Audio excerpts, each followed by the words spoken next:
to the Wagatha Christie trial that's got us all hooked. Don't say that you're not interested, because you are. Coleen Rooney was back in the witness box today in the libel case brought by Rebekah Vardy.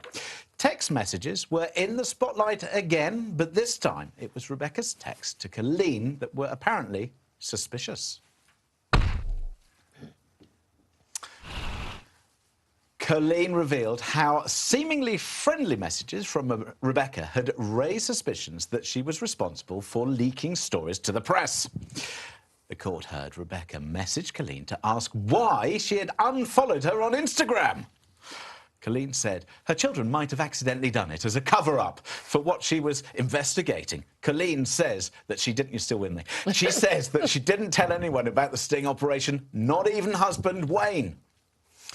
So, we're really getting to the detail of the relationship, how friends turned into enemies. So, look, Nicola, talk us through this, because there's a lot going on. There's a lot going on. It's kind of, well, she said, this handbags at dawn is all a bit of a nightmare, and it's ended up in court. It's ridiculous. I think it's amazing. We've gone from the Queen to two petty queens, and I am here for it. This is the ultimate schoolgirl fallout. I don't know if you've ever fallen out with a friend because somebody... I know not all of you have got all social media. Looking at you, mainly, Jeremy. Someone's called me genuinely. Look, if somebody unfollows you on Instagram in this day and age, in this generation, it can feel really confusing because you think, what on earth have I done wrong? Do I approach this person? What do I say to them? So obviously what's happened here is Rebekah Vardy... No, I'm going to unfollow you all tomorrow. Rebekah Vardy... Does it matter that much if you get unfollowed? Yeah. Well, no, you can take it personally because it's like somebody blanking you in the street. It's like a digital version of being blanked. I block people all day. What are they going on about? But these young two, people. But they're friends. This is the point. But they weren't friends. This is the thing. Their husbands played in the same team. They obviously hated each other. England. Well, it's going to cost them an awful lot of money on both sides. I'm really interested in this case. I'm looking forward to seeing what the outcome might be. Well, let's find out. Sharon, I mean, would you be upset if somebody unfollowed you on Instagram? I mean, do you care? I wouldn't know because I never look. There we go.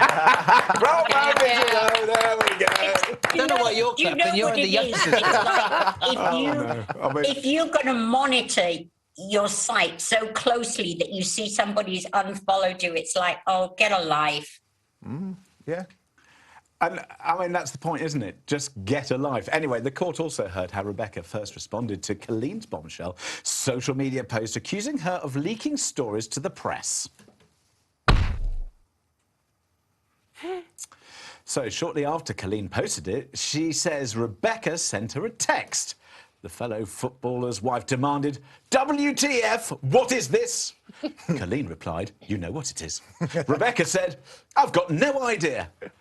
What do you make of Vardy's outrage, JJ? I think it stinks of guilt. That's what I think. I think, and Julia had it on their head there earlier, they weren't really friends. This seems to me like Rebekah Vardy was a beg. Yeah, she wanted to be friends with Rooney. Rooney wasn't really having it.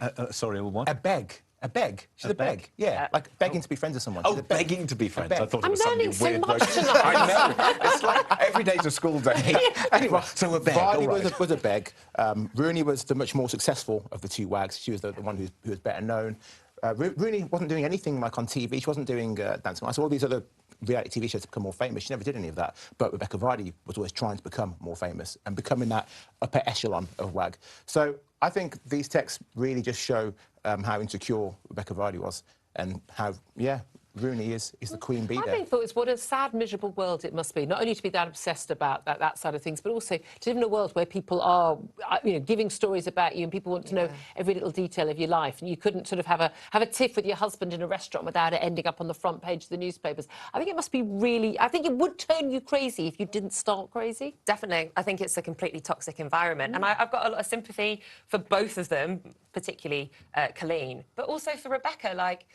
For her to... You can't really criticise the way that she's navigated her career, I don't think, because if the opportunity's there and the money's there, these are girls from working-class backgrounds, you wouldn't turn down that money. Yeah. I don't know. I'm going to really embarrass myself because I thought WTF was working from home. Right, coming up.